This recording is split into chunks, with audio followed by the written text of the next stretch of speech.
Hey guys, Gary Lucas with Obsidian Painting, and today we are going to paint the Assault on Blackreach Ork Warboss. To start off, I'm going to show you how to make a wet palette, because this is what I use throughout most of the video. Simply just take a Tupperware container, and then I also bought some sponge trays, is what they're called, from like Walmart or something, some big box store. And then I got parchment paper. Make sure you get parchment paper. It's the same thing as greaseproof paper, except you do not want it to have wax on it. If there's wax on it, that is bad. Just make sure there's no wax. And then you just add water to it, and yeah, you just put it on. You got yourself a wet palette, yeah. And what this does, this prolongs the life of your paint, right? So you can put it on like I'm doing so thusly, and it really just kind of, through the powers of osmosis, it keeps your paint wet. It's kind of fancy stuff. And I'm just putting the paint on the palette and just adding water to it to thin it down, just to make sure it's nice, because once again, I never use thick paint. I always use thin paint. These are the colors I'm going to be mostly using throughout the whole DVD. I have Narlock Green, Orkhide Shade, Iyanden Dark Sun, Dark Flesh, Scorched Brown, and that big white-ish blob in the middle is P3 Menoth White Highlight. You can use Bleach Bone or Bleach Bone mixed with white. It really doesn't matter. I just like using desaturated colors for my highlights. And now we are actually painting the guy. I'm just going through and doing the base coats. It honestly really doesn't even matter. I just painted the skin kind of like green. That footage seems to be gone. This is me just painting all the cloth parts scorched brown. It's really nothing fancy. You've all base coated before, so yeah, I'm just kind of blocking in all the colors. Scorched brown here. One key note with base coating, make sure you have thinner paint, and it takes at least 2 layers of the paint to make an opaque coverage, because if you can do it in 1 layer, your paint is too thick. You do not want to clog up detail. That is a no-no. That is a huge no-no. And when you get into brighter colors like yellows and things similar of nature, you really need to thin it down so you get a nice clear coverage, or else it's going to be grainy looking, especially with highlights. Or and also, if your paint is too thick, it'll actually have a shine to it, because it's acrylic paint. So if it's too thick, it actually looks like plastic, and that is because it's plastic. Paint is just plastic. So yeah, I'm just kind of going over. I base coated the brown parts, scorched brown, the skin. I think it's Orkhide Shade. And then I'm just, all the leather parts. So there's 2 kind of leather parts. I broke them down into what he's wearing, and then his boots and straps and stuff. So all the boots and straps and stuff, that's going to be that scorched brown, and then the stuff he's wearing, like his pants and his shirt thing, I'm just base coating them black. Really nothing fancy. You can use whatever black you prefer. I like the Vallejo Model Air Black. It is fantastic. Get some Vallejo paints. So yeah, this is all I'm doing right now. Just doing that, and pointed to this claw because I'm just telling you right now that I'm gonna be doing rust on his claw, and I'm gonna essentially make this guy look like a boss with chipped rusting and all this crazy stuff. Although in this part we're actually not gonna get to the rusting. We're going to do some chipping on the yellow armor, and because once again this whole series is geared towards beginners, this is kind of like the finale, so I'm going to show you guys some cool techniques to make your miniatures look really good.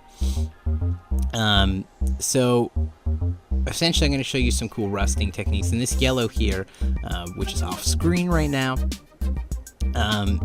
it's just Iyanden Dark Sun, but because we're doing this for the Assault on Blackreach series, we're painting them as Bad Moons, so that's why this is doing this. And this is kind of, as I said, kind of near the finale. I'm also going to do the Space Marine Captain, and we're just going to slowly, progressively get better with our painting, and that's kind of what we've been doing since we began, with the normal Orc, right, and then we went to the Space Marine, and then we did the what was it? Oh, the Dreadnought, right? So right now all I'm doing is I'm highlighting his skin. I'm just using the Narlock green. I've thinned it down, and I'm using a glazing technique. So essentially what you want to do here is you want to thin your paint down and then stick your brush in it and then wipe off everything on the brush. And then just use that. That's essentially what I'm doing. It may seem like it doesn't make any sense, like, because why would you wipe off everything on the brush? That would just get rid of all the paint on the brush. But it actually doesn't, because we're using such thin paint. The brush actually absorbs it into itself using capillary action, and it just there's actually just stuff left on. And now it looks like it's splotchy, and it is, but the cool thing is with glazing, and this is what a lot of people don't really understand, is when you do it, like the first layer is going to look a little weird, a little splotchy, or a little grainy, but the trick is you just keep doing it. Just keep going. Just do it. Do more layers. As many layers as you can until it looks right. That's all you have to do. A lot of people are like, oh, my highlights are looking grainy. I don't know what to do.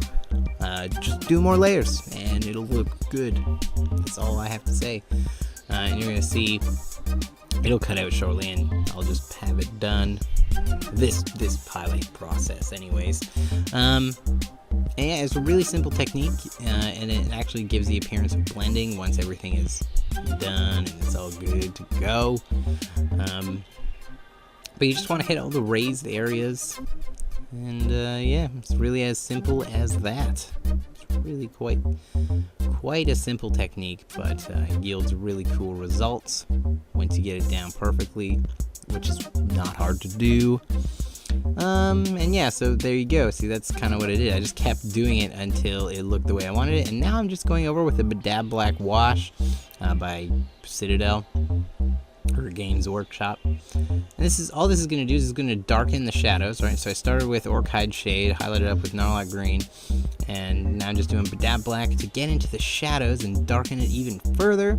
And this is also going to act as kind of like a one-step blending process. It's going to connect the shadows to the highlights. So it's just kind of smooth out everything. And we're not done with the skin, but we're going to move on, and I'm going to show you probably one of the most crucial parts of this whole video. So what I'm doing is I'm actually just shading the yellow, and you can't really shade yellow, it just doesn't really work. So what I do is I like to use like dark flesh, and I'll just thin it down and do this glazing technique. So I just have it thinned down, wiping off the excess, and all I'm doing is I'm just brushing downwards to where I would want it to be the darkest, right? And you can see right here exactly what I'm talking about. And just kind of when it dries, it'll leave a nice gradation. Like you won't even really see too many splotches once you get a couple layers in there. And it just looks, I think it looks really good. This is kind of the way I like to paint yellow. And right, so you can see just after one layer, you can kind of see this interesting color nuance in it now. But I'm going to keep going, and I'm going to make it look like I'm just going to do, I think I do like 6 or like to 10 layers. I just want it nice and kind of like a nice smooth transition, and to kind of stick out a bit, because once we get into there's a process we're going to be doing later where we chip the armor, and I just want you to still see the color gradation.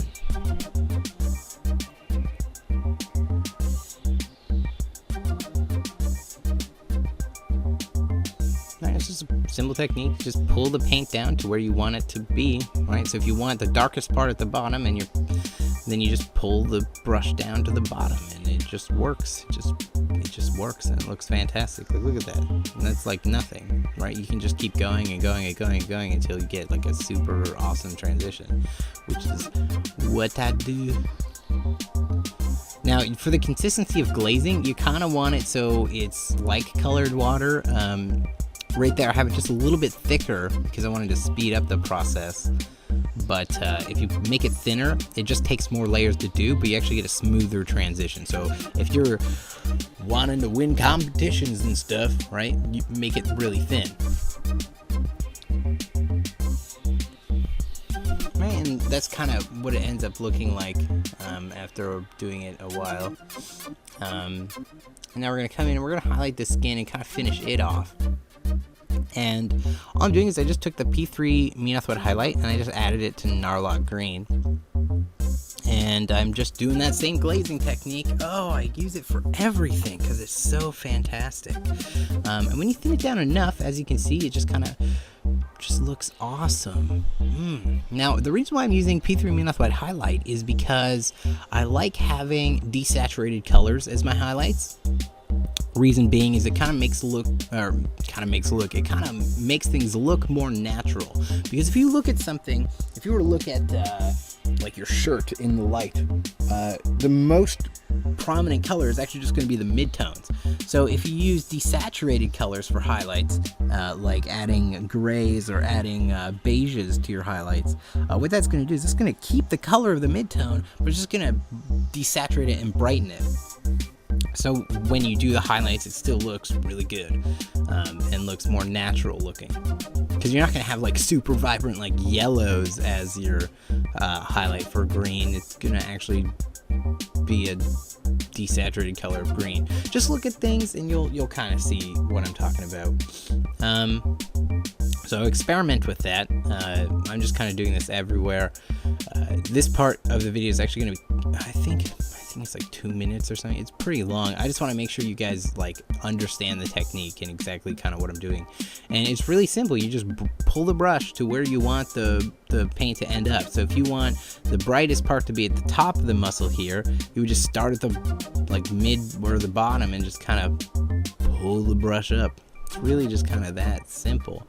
And you can make it as thin as you want and do multiple layers until it looks exactly how you want it to. And once again, if it looks grainy, do a couple more layers and watch it kind of work itself out. And I kind of added a little too much there, and so I'm just gonna try my best and rub it away. You can fix that later just by adding more Badablack right there, and it'll be good. Actually, I think I do that later. Alright, see, you just kind of put the paint where you want the highlight. Pretty simple stuff. You guys can do this. If you guys can't do this after watching these videos, I am upset with you. Go practice. Practice. Come on, guys. See, look at that. Look how easy that is. It's just a couple layers. Once again, you can get a smoother transition just by thinning it down more. Okay? So you guys got this. I believe in you. Now, as I said, I'm just kind of going over with Badablack just to kind of make it so it's more full of color, because once again, when you use desaturated colors, it does kind of wash out some of the color because it's desaturated, which means it is not as vibrant and colorful. Unvibrant and colorful. So I just go over with a wash just to kind of add some color. You could add Thraka Green in with this Badablack wash, and that would also look nice. There would not be nothing wrong with that. I'm just, for time's sake, I'm just doing this. Right, and you see how I'm kind of specifically, once I get the wash on, I'm actually like making sure it's not where the highlights are. It just goes over it, and then I pull it into the crevices. That's a key technique for this, because you don't want to have it so your highlights have like a big blob of black on them. That is not good. That would be counterproductive. So you want to just pull it into the crevices, and your model will look fantastic. Look at that. Once it dries, it'll be good. So now we're gonna do the chipping, I'm pretty sure, and so we did the shading. Oh wait, no, we're not doing chipping. We're just giving a Devlin Mud wash over the yellow. What this is gonna do is this is just gonna darken it darken it some more, because I felt that the orange wasn't, like, it was good. It added the color nuance I wanted, but it didn't add a lot of shading. So I just go over it with some Devlin Mud. And that kind of darkens it up a bit, and it also makes it look muddy. There's no reason to be super clean here. Let it be splotchy, because we want this part to kind of look like it's chipped. And in the next step, you'll see what I mean. But I also just wanted to make sure the wash got into the cracks there on the faceplate thing, the jaw thingamabob, because it didn't have any, so any darkness to it, I mean. So now what we're going to do is we're going to do the chipping. Yay! So all I did was take a blister sponge thing and I just ripped a corner off of it and I'm dipping it in scorched brown. The specific reason I'm dipping it in scorched brown is because that is the color I want to use. Because I used browns and kind of orange yellows to kind of shade the yellow, I'm just going to use a darker brown to do the chipping effect. So all you do is you just kind of dip it in the paint and then dip off the excess. So just kind of press down on like a piece of paper towel or something until just random, very small, sporadic pieces of paint are just coming off of it. So when you go to do it and you dab on, it'll just be kind of like little tiny random like blobs. And it'll give a really cool chipping effect, right? Now this isn't the only part you want to do.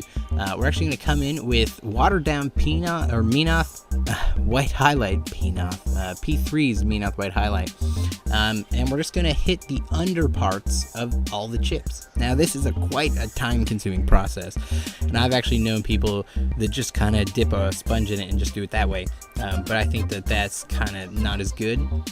If you actually go in and individually highlight each chip, it makes it look so much better.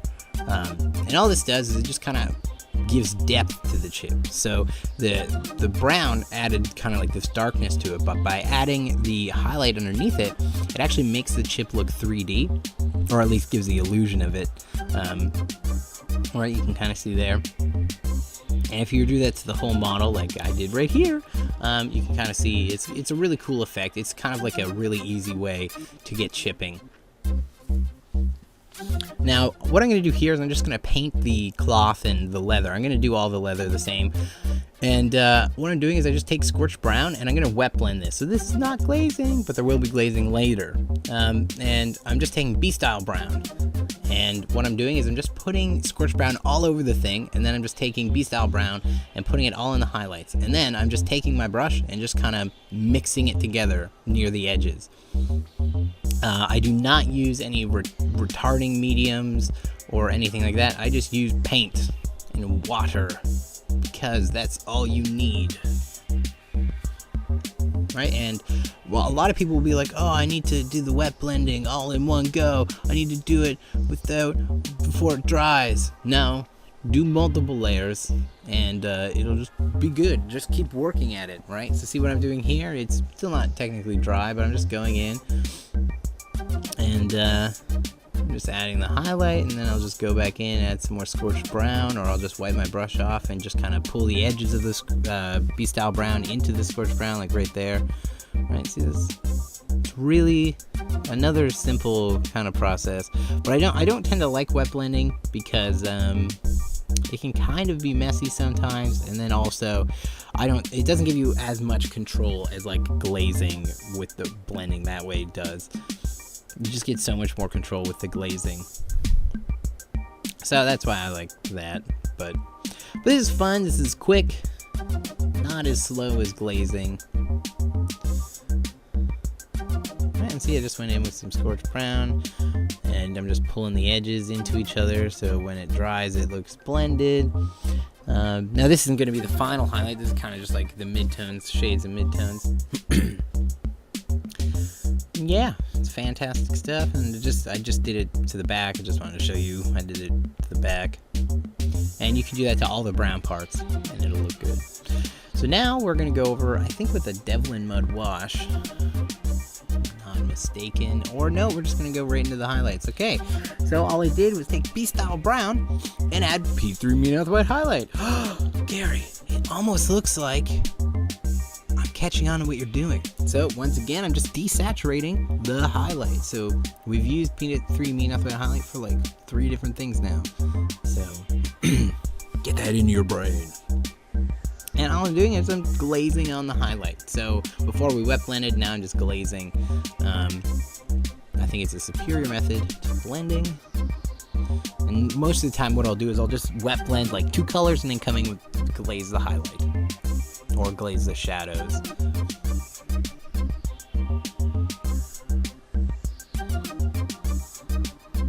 And once again, you just want to thin down your paint, wipe off the excess on a piece of paper towel, and then apply it to the miniature.